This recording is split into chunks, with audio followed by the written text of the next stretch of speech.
کیا ہوا گڑیا کو؟ اس بری طرح کیوں رو رہی ہے؟ ہونا کیا ہے؟ آپ کی لاڈلی بہو چلا رہی تھی اس چٹاک بھر کی بچی پہ، اسے ڈانٹ رہی تھی۔ وہ سہم کر رونے لگی۔ کومل؟ حامد صاحب نے غصے سے اپنی عزیز بھانجی اور اب چہیتی بہو کو دیکھا۔ نہیں ماموں، یہ تو پہلے ہی رو رہی تھی، اور وہ بھی بلا وجہ۔ بچے بلا وجہ ہی رویا کرتے ہیں، سعیدہ نے اس کی معلومات میں اضافہ کیا۔ الے میلا بچہ دادا کے ہاتھ آنے کے لیے رو رہا ہے۔ میری گڑیا، میری بٹیا، میری شہزادی، میری رانی۔ وہ اسے بازوؤں میں جھلاتے ہوئے بہلانے لگے، اور ان کی یہ باتیں، یہ الفاظ کومل کو کہیں دور لے گئے، آج سے 18-20 سال پہلے کے زمانے میں، جب وہ 8 یا 9 برس کی تھی اور ماموں کی گود میں آئی تھی۔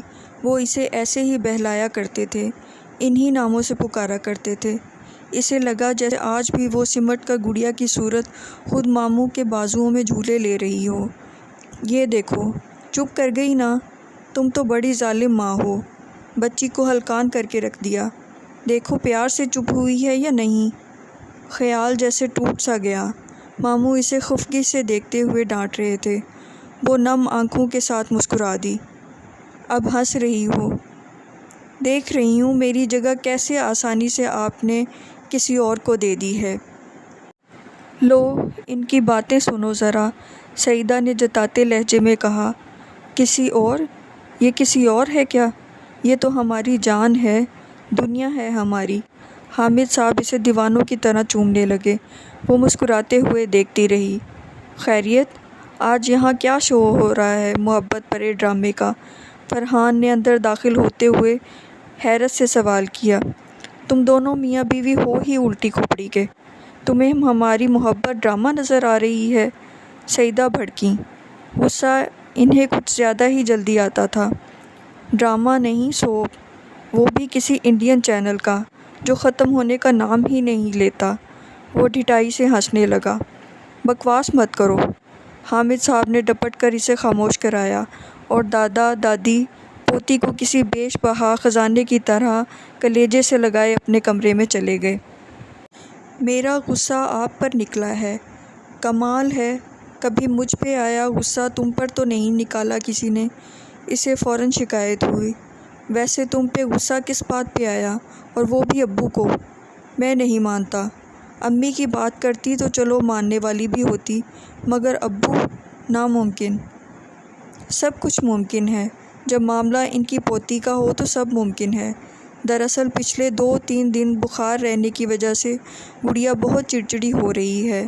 میری اپنی نیند بھی اس کی بیماری کی وجہ سے پوری نہیں ہوئی، نہ آرام کا موقع مل سکا، اس لیے تنگ آ گئی اس کے بلا وجہ اور لگاتار رونے سے۔ اس لیے میں نے ڈانٹ دیا۔ بس پھر کیا تھا، ماموں اور مامی دونوں آ گئے اپنی پوتی کی حمایت میں مجھے لتاڑنے، وہ ہنستے ہوئے بتانے لگی۔ اور میں بیچارہ خام خواہ ہی لپیٹ میں آ گیا۔ دونوں کتنا پیار کرتے ہیں نا گڑیا سے۔ تمہیں کوئی اعتراض ہے؟ مجھے اعتراض کیوں ہوگا؟ وہ حیران ہوئی۔ تمہیں پیار کرنے پہ اعتراض ہوتا ہے نا؟ وہ کان کھجا کر کہنے لگا۔ میں کروں تب تو بہت ہوتا ہے، تم باز نہیں آؤ گے۔ اسے ایک دھپ لگا کر وہ اس کی اتاری ہوئی ٹائی اور یہاں وہاں پھینکے جوتے سمیٹنے لگی۔ دراصل امی ابو کے لیے گڑیا صرف ان کی پوتی نہیں ہے، ٹانک ہے۔ وہ خلاف عادت سنجیدہ ہوا تو وہ بھی ہاتھ روک کر اسے سننے لگی۔ ان کے جینے کی، خوش رہنے کی سب سے بڑی وجہ وہ آئی ہے تو وہ جیتے ہوئے نظر آنے لگے ہیں، بلکہ اس گھر کے در و دیوار تک میں جیسے نئی جان پڑ گئی ہے، ورنہ… وہ کچھ یاد کر کے اداس ہو گیا۔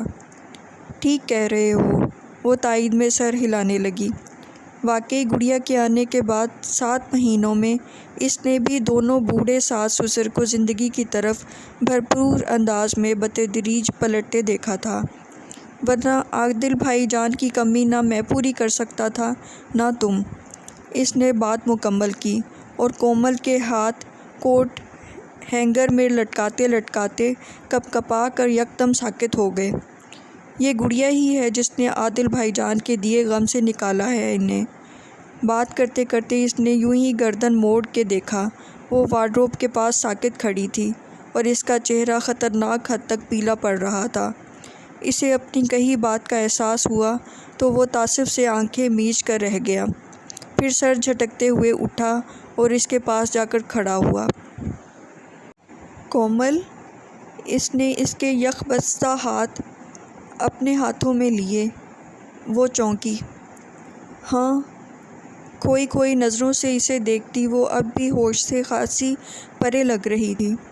کومل، میں دراصل میرا مطلب۔ مگر کومل نے ایک جھٹکے سے اپنے ہاتھ چھڑائے اور مڑ کر وارڈروب بند کی۔ کھانا لگاؤں؟ وہ خود پر قابو پانے کی کوشش کرتے بے تاثر لہجے میں اس سے پوچھ رہی تھی۔ پہلے میری بات تو سن لو۔ وہ ضروری نہیں ہے، کھانا ضروری ہے، میں نے اتنی تھکن کے باوجود بنایا ہے۔ وہ شاید اب پوری طرح خود پر قابو پا چکی تھی، اس لیے ہلکی سی مسکراہٹ ہونٹوں پر لیے اس نے اس کی آنکھوں میں آنکھیں ڈال کر پوچھا، لگاؤں کھانا یا ٹھہر کے؟ نہ ابھی نہ ٹھہر کے، وہ اس کے کاندھوں پر ہاتھ رکھتے ہوئے بولا۔ وہ کیوں؟ وہ اس لیے کہ جس موڈ میں تم نے کھانا بنایا ہے، کھانا بھی بس ایسا ہی ہوگا۔ میں رسک نہیں لینا چاہتا۔ جی نہیں، ایسی بات بھی نہیں ہے، وہ کھسیا گئی۔ واقعی کھانا خاصی جلدی میں اور بیزار سی کیفیت میں تیار ہوا تھا۔ 2 بار تو سالن لگتے لگتے رہ گیا تھا اور چاول بھی نرم پڑ گئے تھے، شاید پانی زیادہ ڈال دیا تھا یا زیادہ دیر دم پر رکھے رہ گئے۔ آج ہم ڈنر باہر کر کے آتے ہیں۔ مگر گڑیا؟ اب ٹھیک ہے، وہ تنگ کرے گی، صبح سے بلا وجہ ہنگامہ کھڑا کیا ہوا ہے اس نے، تو اسے لے کر کون جا رہا ہے؟ ڈنر کا مزہ خراب نہیں کرنا مجھے۔ شرم کرو، بیٹی ہے وہ تمہاری، ڈنر خراب کرے گی؟ اور کیا، یاد نہیں نیو ایئر نائٹ کو بھی جب ہم ڈنر کرنے گئے تھے تو محترمہ نے کیا فساد برپا کیا تھا ریسٹورانٹ میں، سارا ریسٹورانٹ سر پہ اٹھا لیا تھا چیخ چیخ کر۔ تب وہ چھوٹی تھی، صرف 3 ماہ کی، کومل نے یاد دلایا۔ ہاں، اب تو جیسے بڑی سیانی بی بی ہو گئی ہیں، رہنے دو اسے دادا دادی کے پاس، ذرا ان کا بھی شوق پورا ہو پوتی کھلانے کا۔ ہم اکیلے چلتے ہیں اپنے رومانٹک ڈنر پر۔ کون سے کپڑے پہنوں؟ وہ پھر سے وارڈروب کھول کر کھڑی ہو گئی۔ رات خاصی بھیگ چکی تھی جب دونوں کی واپسی ہوئی۔ پتہ نہیں گڑیا کیا کر رہی ہوگی۔ نہر کے نزدیک سے گزرتے ہوئے کومل کو خیال آیا، امی اسے سلانے لگی تھی جب میں نے فون کیا تھا۔ اس بات کو 1.5 گھنٹہ ہو گیا ہے، پتہ نہیں سوئی بھی ہوگی وہ یا نہیں، کہیں تنگ نہ کر رہی ہو۔ اس نے اپنے بیگ سے موبائل فون نکالا جسے ڈرائیونگ کرتے ہوئے فرحان نے اچک لیا۔ اگر تنگ کر رہی ہوتی تو اب تک امی کے فون پہ فون آ چکے ہوتے اور تانے دے دے کر انہوں نے ہمارا کھایا پیا سب ہضم کرا دیا ہوتا کہ اچھے ماں باپ ہو، اولاد کی فکر ہی نہیں، عیش کرتے پھر رہے ہو وغیرہ وغیرہ۔ اب تک فون نہیں آیا تو سمجھو امن ہے۔ پھر بھی مجھے پتہ تو کرنے دیں۔ اس نے اپنا فون اس سے لینے کی کوشش کی۔ تمہاری مرضی، مگر یہ نہ ہو کہ تمہارے فون سے وہ جاگ جائے۔ اس کی بات پر کومل کی نمبر پش کرتی انگلیاں تھم گئیں۔ ظاہر ہے وہ انہی کے کمرے میں سو رہی ہوگی یا امی اسے ہمارے کمرے میں سلانے کے بعد وہیں اس کے پاس ہوں گی۔ ایک تو گھر کے فون کی بیل ایسی خوفناک ہے، اوپر سے امی ابو دونوں کو فون پہ اونچا بولنے کی عادت ہے۔ آفت سو رہی ہے تو سونے دو یار، میں بھی تھک گیا ہوں، آرام سے جا کر سو جائیں گے، ورنہ نئے سرے سے باجا سننا پڑے گا۔ کومل نے چپکے سے فون واپس بیگ میں رکھ دیا۔ ڈر گئیں؟ فرحان نے چھیڑا۔ تمہاری اولاد کا روب ہی ایسا ہے، بلکہ دہشت۔ چلو میرا روب نہ صحیح، میری اولاد کا ہی صحیح۔ اس نے گاڑی اپنی اسٹریٹ کی طرف موڑی۔ لو جی، اپنے کمرے کی لائٹیں تو آف ہیں، محترمہ نیچے دادا دادی کے پاس ہی ہیں۔ اب یا تو اسے نیچے ہی چھوڑ کر چپکے سے اوپر جایا جائے یا پھر… دور سے ہی دیکھ کر اس نے کہا، نیچے کیسے چھوڑ دوں؟ رات کو بار بار جگائے گی ماموں کو، وہ نیند کی دوا لے کر سوتے ہیں۔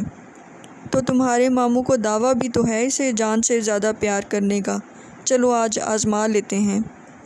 نہیں، فضول باتیں مت کرو، اسے اوپر لے کر جانا ہے، چاہے اس کوشش میں وہ جاگ جائے۔ وہ بڑبڑاتا ہوا گاڑی گیٹ کے سامنے کھڑی کر کے نیچے اترنے لگا۔ کہاں جا رہے ہو؟ تمہاری اولاد کی دہشت مجھ پہ بھی کم نہیں ہے۔ ہارن نہیں دے رہا، گیٹ کیپر کے آنے سے پہلے صاحبزادی کی نیند ٹوٹ جائے گی۔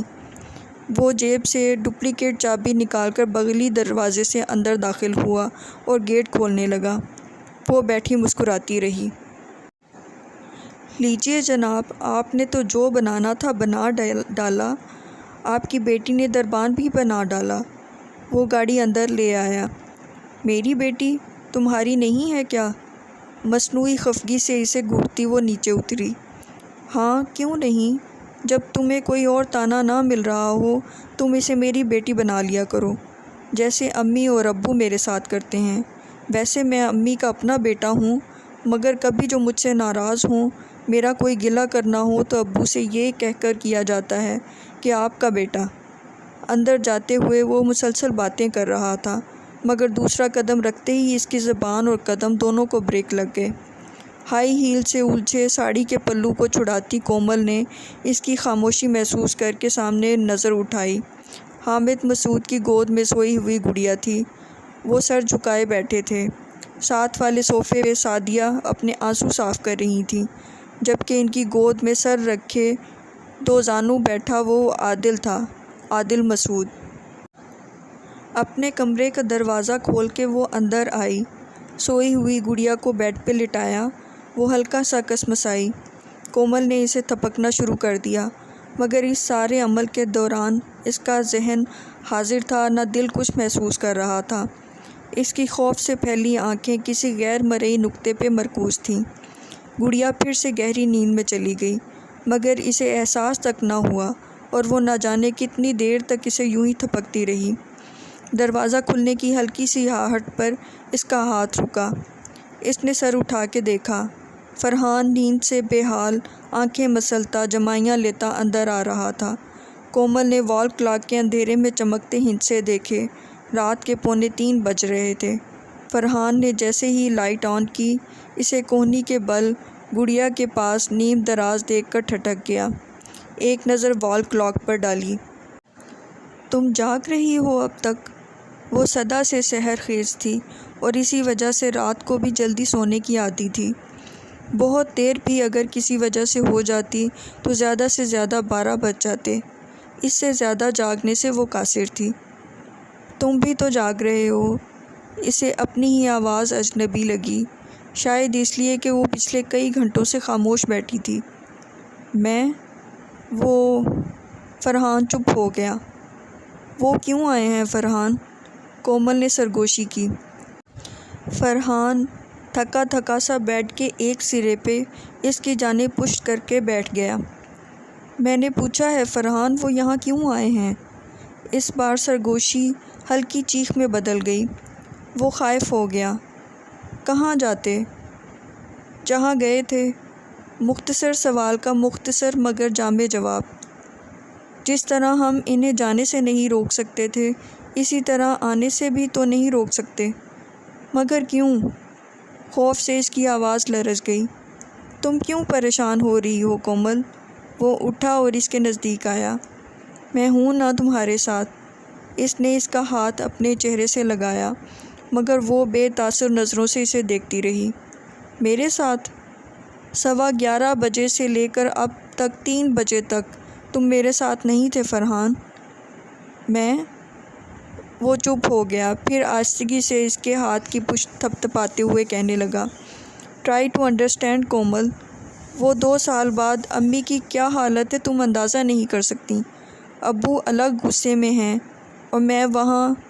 اس کی سمجھ میں نہیں آ رہا تھا کہ وہ اپنے 3.5 گھنٹوں کا کیا حساب دے۔ وہ تو عادل کو ایک نظر دیکھتے ہی سکتے میں آ گئی تھی، اور جب حامد مسعود نے سوئی ہوئی گڑیا اسے تھمانے کی کوشش کی تو جیسے وہ کسی گہری نیند سے جاگی اور بیٹی کو سینے سے لگائے اسی وقت دھڑا دھڑ کرتی سیڑھیاں چڑھتی گئی۔ فرحان، انہیں یہاں نہیں آنا چاہیے تھا۔ اس کا لہجہ پست تھا۔ فرحان کی ہمت بدی۔ بہرحال یہ ان کا گھر ہے اور ہمارا بھی تو ہے۔ کومل، وہ اپنے گھر واپس لوٹے ہیں، اپنے ماں باپ اور بھائی کے پاس، اور بس۔ اس بار وہ قدرے سخت لہجے میں لفظ پہ زور دے کر بولا، اس گھر میں تم تینوں کے علاوہ ایک اور جیتی جاگتی ہستی بھی ہے فرحان۔ وہ کتنی دیر اسے بے بسی سے دیکھتا رہا، جیسے طے نہ کر پا رہا ہو کہ اسے کیا جواب دے۔ شاید اس کے پاس جو جواب تھا وہ اتنا تلخ تھا، اتنا سچا تھا کہ کومل اس کی تاب نہ لا پاتی، یا پھر شاید اس کے پاس ایسا بودھا جواب تھا جسے وہ چٹکیوں میں اڑا دیتی، یا پھر اس کے پاس سرے سے کوئی جواب ہی نہیں تھا۔ تمہیں اپنا دل وسیع کرنا ہوگا کومل۔ بہت دیر بعد وہ بولا بھی تو اتنا، اور کروٹ لے کر لیٹ گیا۔ کومل دیر تک اس کی پشت کو گلہ آمیز نظروں سے دیکھتی، آنسو بہاتی رہی۔ وہ 8 برس کی تھی جب ایک حادثے نے اس کے ماں باپ اور چھوٹے بھائی کو اس سے چھین لیا۔ وہ لوگ شارجہ میں رہتے تھے۔ پاکستان سے حامد مسعود بہن بہنوئی کی میتیں لینے آئے، اور ساتھ ہی 8 سال کی بھانجی کو کلیجے سے لگا لائے، اور پھر عمر بھر وہ ان کے کلیجے کا ٹکڑا ہی بنی رہی۔ سیدہ، اللہ نے شاید ہمیں اس لیے بیٹی جیسی نعمت سے اب تک محروم رکھا تھا کہ ہم اپنے دل میں چھپی وہ ساری محبت، وہ ساری شفقت جو بیٹی کے لیے بچا رکھی تھی، کومل پہ نچھاور کر دیں۔ آپ ٹھیک کہتے ہیں حامد صاحب۔ سیدہ، جو مزاج کی ذرا تیز تھیں، صاف کو اور بحث کی شوقین بھی، مگر دل کی بہت صاف اور ریاکاری سے پاک تھیں، اور اسی نند کی بیٹی کو انہوں نے کھلے دل سے قبول کیا، جس سے شادی کے بعد ایک آدھ بار سرسری سی ملاقات ہوئی تھی۔ حامد اور ان کی بہن زیبا کی شادی ایک ہی دن ہوئی تھی۔ شادی کے کچھ دن بعد ہی زیبا شارجہ رخصت ہو گئی تھیں۔ 5 سال پہلے 2 ہفتے کے لیے آئی تھیں۔ بڑا بیٹا جو ان کے ساتھ ہی ابدی سفر پہ گیا، حامد مسعود کے بڑے بیٹے عادل کا ہم عمر تھا۔ پھر 2 سال چھوٹی کومل، جو سچ مچ اپنے نام جیسی تھی، چینی کی گڑیا جیسی۔ وہ فرحان سے 3 سال بڑی تھی۔ عمر کے 3 سال کے فرق کے باوجود دونوں میں بچپن سے ہی گاڑی چھیننے لگی۔ عادل ذرا خشک مزاج تھا۔ بچپن اور لڑکپن میں بھی اس پہ سنجیدگی چھائی رہتی تھی، جو نوجوانی تک اپنے عروج پہ پہنچ گئی۔ اسی وجہ سے ہنستے کھیلتے رہنے والی کومل اس سے خائف رہتی۔ البتہ لاؤبالی سے فرحان کے ساتھ اس کی خوب جمتی، جس کا کھلنڈرا پن عمر کے ساتھ ساتھ بجائے کم ہونے کے بڑھتا ہی جا رہا تھا۔ مجھے آپ کے بزنس میں کوئی دلچسپی نہیں ہے۔ مجھے ایڈورٹائزنگ ایجنسی سے بہت اچھی آفر آئی ہے اور میں اسے مس نہیں کرنا چاہتا۔ تعلیم مکمل کرتے ہی عادل نے ایک نیا شوشہ چھوڑا۔ تو یہ بزنس کون سنبھالے گا؟ حامد مسعود چلائے تھے۔ فرحان، اس نے اطمینان سے جواب دیا۔ کل کو وہ بھی تمہاری طرح کورا جواب دے دے تو پھر میں کیا کروں؟ کس کا منہ دیکھوں؟ اور اس کا رجحان تو ابھی سے انجینئرنگ کی طرف ہے۔ سیدہ نے بھی میاں کے خدشے کو ہوا دی۔ تو میں کیا کروں؟ یہ میرا مسئلہ نہیں۔ وہ انجینئر بنے چاہے ڈاکٹر، اس کی مرضی۔ میں اس کے خواب پورے کرنے کے لیے اپنی خواہش کا گلا کیوں گھونٹوں؟ کل تک تو تمہاری ایسی کوئی خواہش نہیں تھی۔ تم نے کبھی میرے بزنس کو سنبھالنے کے بارے میں کوئی مایوس کن جواب نہیں دیا تھا۔ یہ اچانک تم پہ اشتہار بنانے کا بھوت کیسے سوار ہو گیا؟ میں نے مارکیٹنگ کی تعلیم آپ کے ربڑ اور پائپ بنانے کے لیے نہیں حاصل کی۔ یہ تمہارے دادا پردادا کا جمایا ہوا کاروبار نہیں ہے۔ میں نے دن رات محنت کر کے اسے کھڑا کیا ہے۔ یہ ترقی میرے برسوں کی جدوجہد کا نتیجہ ہے۔ میں اسے آسانی سے ختم ہو جانے دوں؟ میں نے کہا نا، یہ آپ کا مسئلہ ہے۔ ویسے بھی میں آپ کو صرف اطلاع دے رہا ہوں، کراچی جانے کی اجازت نہیں مانگ رہا۔ تم بغیر اجازت اتنا بڑا قدم اٹھا لو گے؟ اس کے روکھے جواب پر بھی سیدہ نے نہ جانے کس آس سے اس سے پوچھا۔ کوئی غلط کام نہیں کرنے جا رہا، حلال رزق کمانے جا رہا ہوں۔ جیسے ابو نے دادا جی کی پرچون کی دکان چلانے کی بجائے اپنا کاروبار کرنے کا فیصلہ کیا تھا۔ حالانکہ ان کے خاندان میں دکانداری کے علاوہ کچھ اور کرنے کا تصور بھی نہیں تھا۔ جب ابو اس دور میں اپنی منمانی کر سکتے ہیں تو میں اب خود کو پابند کیوں کروں؟ ٹھیک ہے سعیدہ، جانے دو اسے، مگر اسے یہ باور کرا دو کہ ضروری نہیں کہ اس کی ہر بات مان لی جائے۔ اس بات کو تو ہم نے مان لیا جس سے اس کی خوشی پوری ہوئی، مگر وہ بات اب اسے ماننا ہوگی جس سے اس پورے گھرانے کی خوشی وابستہ ہے۔ میں سمجھا نہیں ابو۔ تمہارے ابو اس نسبت کی بات کر رہے ہیں جو عرصہ پہلے ہم نے تمہاری اور کومل کی طے کی تھی۔ سعیدہ نے مشکل آسان کی، اور یوں اس گھر کے در و دیوار سمیت خود کومل نے یہ اعلان صاف صاف سنا تھا۔ عادل کے انداز سے البتہ لگ رہا تھا وہ اس بات سے انجان نہیں ہے۔ مگر امی، ہر معاملے میں اگر مگر نہیں چلے گی عادل، حامد صاحب نے فیصلہ کن انداز میں کہا تھا۔ اور پھر 4 سال گزر گئے۔ عادل کراچی والی جاب میں مگن تھا۔ مہینوں بعد سعیدہ کے بہت کہنے سننے پہ چند دنوں کے لیے آتا، اور کومل کے لیے یہ چند دن جیسے زندگی میں بہار لے آتے۔ اس کے آنے کی خبر سن کر وہ اس کے کمرے میں گھس جاتی، ہر بار نئے سرے سے ساری آرائش تبدیل کرتی، کونا کونا چمکا کے مہکا کے رکھ دیتی۔ اس کو میٹھا پسند تھا، کتنی ہی سویٹ ڈشز بنا کے فریج میں رکھتی، ہر موسم کی نئی سوغاتیں، کئی طرح کے حلوے، کھیر، مٹھائیاں، اس کے آنے پہ ہر چیز اس کی پسند کی پکواتی۔ آدھے سے زیادہ دن وہ کچن میں گزار دیا کرتی۔ یونیورسٹی جانا، کسی سے بھی ملنا جلنا، دوپہر کو سونا، سب ترک ہو جاتا۔ اس کی کوشش ہوتی کہ عادل کا ہر کام وہ اپنے ہاتھ سے کرے، اس کے کپڑے تک وہ خود استری کرتی۔ شاید یہ اپنے اور اس کے نئے رشتے کا احساس تھا جو اسے یہ سب کرنے پہ مجبور کرتا تھا۔ سعیدہ اسے عادل کے لیے اتنا دیوانہ وار کام کرتے دیکھ کر نہال ہوتی رہتی۔ واہ حامد صاحب، زندگی میں پہلی بار آپ نے کوئی ایسا کام کیا ہے جس سے میرا بھلا ہو۔ ایسی بہو میں کہیں سے بھی ڈھونڈ کے بھی نہیں لا سکتی تھی اپنے بیٹے کے لیے۔ بہو؟ میں تو بیٹی لایا تھا سعیدہ، بھول گئیں؟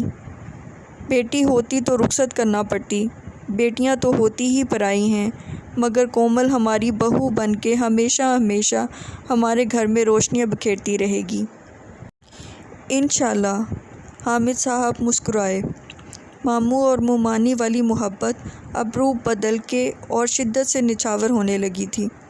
عادل میں وہ سب تھا جو کومل جیسی عمر والی کسی بھی لڑکی کو متوجہ کر سکتا تھا۔ وہ تعلیم یافتہ، خوبرو، دراز قد، دلکش اور باروب لب و لہجے، سنجیدہ اور باوقار شخصیت رکھنے والا۔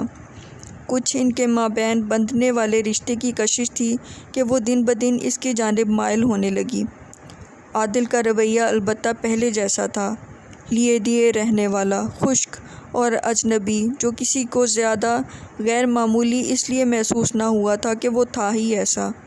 کومل بھی اس کے اکھڑ پن کو اس کی ایک ادا جان کے مرنے لگی، اس بات سے بے خبر کہ وہ اس کے بارے میں کیا جذبات رکھتا ہے۔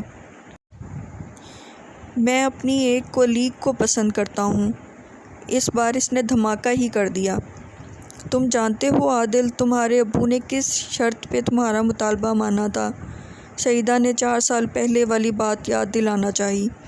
میں نے اس وقت بھی کہا تھا کہ میں آپ کے سامنے کوئی مطالبہ پیش نہیں کر رہا، نہ ہی اجازت مانگ رہا ہوں، صرف اپنا فیصلہ سنا رہا ہوں کہ میں نے اپنی زندگی کے آئندہ کے بارے میں کیا سوچا ہے۔ پھر کسی شرط کے ماننے یا نہ ماننے کو تو سوال ہی پیدا نہیں ہوتا۔ کیا اس وقت بھی تم اپنا فیصلہ سنا رہے ہو؟ وہ ٹوٹ سی گئیں۔ نہیں خیر، اس معاملے کو تو میں آپ کی رضامندی سے ہی آگے بڑھاؤں گا۔ وہ کچھ نرم پڑا۔ اور رضامندی تو ہماری کبھی بھی نہیں ہوگی۔ اگر آپ اس لڑکی کی وجہ سے یہ کہہ رہی ہیں تو یاد رکھیے، میری شادی تانیہ سے ہو یا نہ ہو، اس سے تو ہرگز نہیں ہوگی، مرتے دم تک نہیں۔ وہ پھر سے وہی عادل تھا، اکھڑ، بد لحاظ، بے مروت۔ عادل؟ سعیدہ دنگ رہ گئیں۔ ماں ہونے کے ناطے وہ اپنی اولاد کی رگ رگ سے واقف تھیں، مگر عادل نے اتنا زہریلا پن کہاں چھپا رکھا تھا، یہ بات انہیں حیران کر رہی تھی۔ پتہ نہیں اس معمولی لڑکی نے آپ پہ کیا جادو کر رکھا ہے، نہ شکل نہ عقل، آپ کو اس کے سامنے اپنی اولاد تک کی پرواہ نہیں۔ ابو کی تو خیر بھانجی ہے، مری ہوئی بہن سے اپنی محبت کا ثبوت دے رہے ہیں، مگر آپ تو میری ماں ہیں، کم از کم آپ تو میرا خیال رکھیں۔ اس یتیم کو بھی میں نے ماں بن کے پالا ہے عادل، میں اس کی آہ نہیں لوں گی، چاہے اولاد کی آہ لگ جائے۔ وہ بڑبڑایا اور اس کے ساتھ ہی سعیدہ نے ایک زوردار تھپڑ اس کے گال پہ دے مارا۔ امی آپ نے مجھے؟ صدمے اور حیرت کی شدت سے وہ اس سے زیادہ کچھ اور نہ کہہ سکا۔ تم ہمیں بد دعا دو گے، اپنے ماں باپ کو؟ ابلیس! اور آپ جو میری پوری زندگی کو بد دعا میں بدلنا چاہتے ہیں، ماں باپ ہوتے ہوئے بھی، وہ کیا ہے؟ وہ دھاڑا۔ حیرت اب طیش میں تبدیل ہو چکی تھی۔ وہ 2 ٹکے کی لڑکی، اس کی خاطر آپ؟ اس بار دوسرا تھپڑ اسے حامد صاحب نے مارا تھا، جو اب سے اپنے کمرے کے باہر بیٹھے ماں باپ کے یہ مذاکرات خود پہ قابو پاتے ہوئے سن رہے تھے۔ ان کی سخت مزاجی کے پیش نظر سعیدہ نے انہیں تاکید کی تھی کہ وہ ماں بیٹے کی گفتگو کے دوران اندر نہ آئیں۔ وہ خود اپنے طور پہ یہ معاملہ سلجھا لیں گی۔ اس وقت ایک ماں ہونے کے ناطے ان کے لہجے میں کتنا تفاخر تھا، الفاظ میں کتنا مان بھرا تھا، جیسے ان کا بیٹا انہیں انکار کر ہی نہیں پائے گا۔ باہر بیٹھے وہ اس کی خودسری اور بدتمیزی کا مظاہرہ سن سن کے پیچ و تاب کھا رہے تھے، اور جب بات حد سے بڑھ گئی تو بپھر کر اندر آ گئے۔ 2 ٹکے کے انسان تم خود ہو، بلکہ دنیا کے سامنے اپنی بولی لگوانے نکلو تو شاید 1 ٹکا بھی دام نہ لگے۔ ہیرے جیسی اس لڑکی کو ٹھکرا رہے ہو تم۔ ہیرا چاٹ کر مجھے مرنا نہیں ہے، آپ سنبھال کے رکھیں اپنے اس ہیرے کو اور مجھے اپنی زندگی جینے دیں۔ اس نے ہاتھ جوڑے۔ منہ پہ تماچے کھانے کے بعد اس کا چہرہ احساس توہین اور طیش دبانے کے سبب دہک رہا تھا۔ ٹھیک ہے، تم اپنی زندگی جیو اور مجھے اپنی موت مرنے دو، سعیدہ نے کہا اور رونے لگیں۔ اب یہ نئی مصیبت، ایموشنل بلیک میلنگ، وہ چڑھ کے بڑبڑایا۔ سعیدہ کس ناخلف کے سامنے یہ اب آنسو ضائع کر رہی ہو؟ دفع ہونے دو اس نامراد کو، چاٹنے دو اسے دھول۔ انہوں نے عادل کو گویا جانے کا پروانہ دے دیا۔ کومل نے زندگی کے ابتدائی دور میں ماں باپ سے جدائی کا ایک ایسا دائمی دکھ سہا تھا جس کے بعد ہر دکھ چھوٹا محسوس ہوتا تھا، مگر ہوا یہ کہ حامد مسرور اور سعیدہ نے اسے یوں ناز و نام سے پالا تھا کہ وہ نہ صرف اپنی زندگی کے اس سب سے بڑے دکھ اور محرومی سے بے نیاز ہو گئی، بلکہ اس کے دل کو دکھ کا ذائقہ بھی بھولنے لگا تھا۔ ایسے میں عادل کا ٹکرانا اسے حواس باختہ کر گیا۔ اس بارے میں تو اس نے کبھی سوچا بھی نہ تھا۔ اس عمر کے لڑکیوں کو آنے والے دنوں کے 7 رنگی خواب بننے کے ساتھ ساتھ یہ دھڑکے بھی ستاتے ہیں کہ نہ جانے یہ خواب اپنے دامن میں کون کون سے خار سمیٹے ہوں، نہ جانے ماں باپ کی محبت بھری آغوش سے نکل کر کتنی حدت سہنی پڑے، مگر وہ ان اندیشوں سے بھی بے نیاز تھی۔ آنے والے دن بھی اسے اسی آنگن میں گزارنے تھے جہاں بچپن اور لڑکپن گزرا تھا۔ یہی لوگ ہوتے جو دوہرے رشتے میں بندھ کے اسے دوہری خوشیاں دینے والے تھے۔ پھر یہ کیا ہوا؟ اسے یقین ہی نہیں آ رہا تھا۔ کیا واقعی میں ایک معمولی سی لڑکی ہوں؟ اس نے آئینے سے سوال کیا۔ کسی اور وقت وہ یہ سوال کرتی تو شاید آئینہ بڑا خوش کن سا جواب دیتا، مگر اس وقت جب وہ اپنے چہرے پہ ہاتھ پھیرتے ہوئے یہ پوچھ رہی تھی تو آئینے نے اسے اس کی زرد رنگت اور آنکھیں اور ٹھکرائے جانے کا کرب سہتا وجود دکھلا دیا۔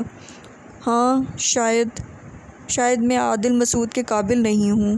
اس نے ہار مان لی، مگر سعیدہ نے ہار نہ مانی۔ بات صرف کومل سے شادی نہ کرنے کی نہیں تھی، عادل نے، ان کے لاڈلے بیٹے نے، ان کی ممتا کا غرور تار تار کر دیا تھا۔ وہ جس پہ سب سے زیادہ مان اور ناز تھا، وہی سب کے سامنے اس مان کی دھجیاں بکھیر گیا تھا۔ ان کی ممتا کھسیائی ہوئی سی سب سے منہ چھپائے سسک رہی تھی۔ اس پہ اٹھتے بیٹھتے حامد صاحب کے طعنے۔ میں تو پہلے سے ہی یہ جانتا تھا کہ اس کے تیور کیا ہوں گے، یہ شروع ہی سے بے دید اور بے لحاظ رہا ہے، مگر یہ تم تھیں جس نے اس سے ضرورت سے زیادہ ہی توقعات وابستہ کر رکھی تھیں۔